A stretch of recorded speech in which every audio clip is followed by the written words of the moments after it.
Today we are treating comprehension.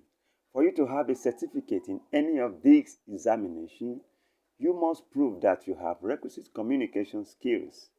One of these skills is reading skill. The reading skill is not just about being able to read a passage. Any basic class pupil can do that. So reading is not just ability to pronounce the words in a passage. You must be able to relate the words in the passage to one another in order to appropriately infer meaning from the passage. In a comprehension test, you should be able to decipher the encoded message. You should know the author's intention and be able to replace some words in the passage with your own words in an appropriate way based on your understanding of the text. In a nutshell, you should be able to understand the syntactic relation, semantic relation of the words in the passage. Look at this, for instance.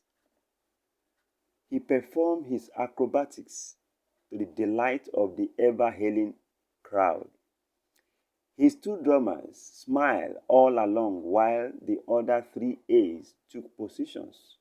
Question.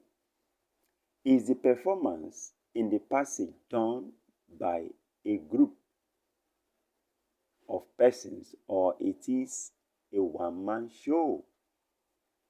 Here, if you go for the first reference, he alone, without relating it to other words in the passage, you will miss the answer.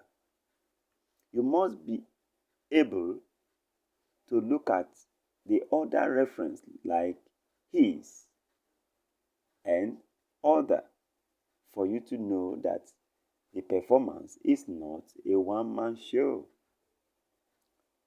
Also look at this. When I was in secondary school some years ago, I used to be very shy. Only my English language teacher always tried to cover me.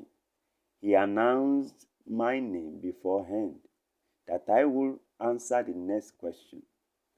This made me reach out to all my boldness strategies beforehand. Although this did not really help a lot, it only gave me a little time to prepare for the worst. Question. The writer is a very shy person. True or false? Yes, you got it. False. And I believe what made you choose false is the syntactic relations. It says, when I was. So, he is no longer a shy person. Moreover, in your examinations, the questions on comprehension are divided into 4 parts.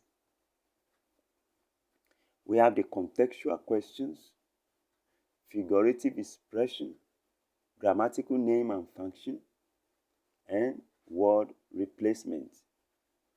For contextual questions, the answers are right there in the passage. For figurative expressions, the answer could be simile, metaphor, personification, or rhetorical question. Under grammatical name, your answer could be noun phrase or noun clause, adverbial phrase or adverbial clause, adjectival phrase or adjectival clause.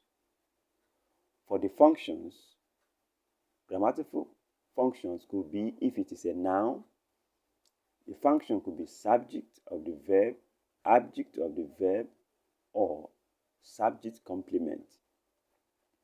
For adverb, it modifies a verb. And for adjective, it qualifies a noun.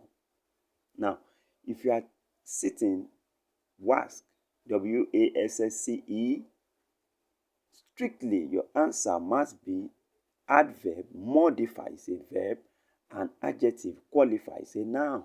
You can't use them interchangeably. For word replacement,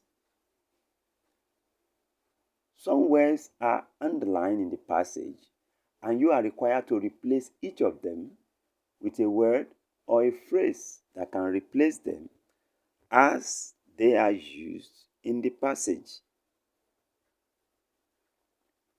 Now, your word replacement must be like for like in terms of meaning and word class. So, if you have something like, everyone was astounded to see the woman running excitedly out of the wreckage, totally unscathed. Astounded is underlined, excitedly is underlined. Your answer could be surprised or shocked. Everyone was surprised to see the woman. Everyone was shocked to see the woman.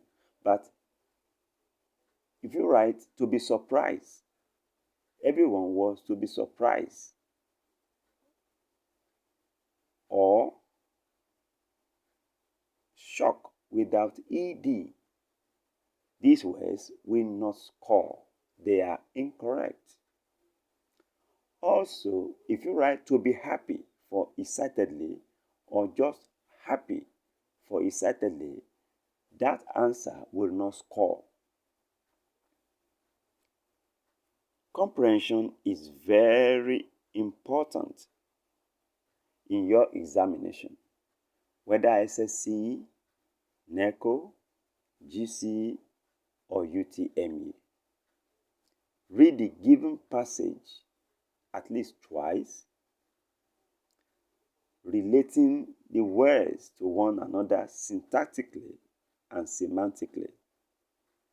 This will help you to infer meaning and author's intention correctly, and you will have an excellent result.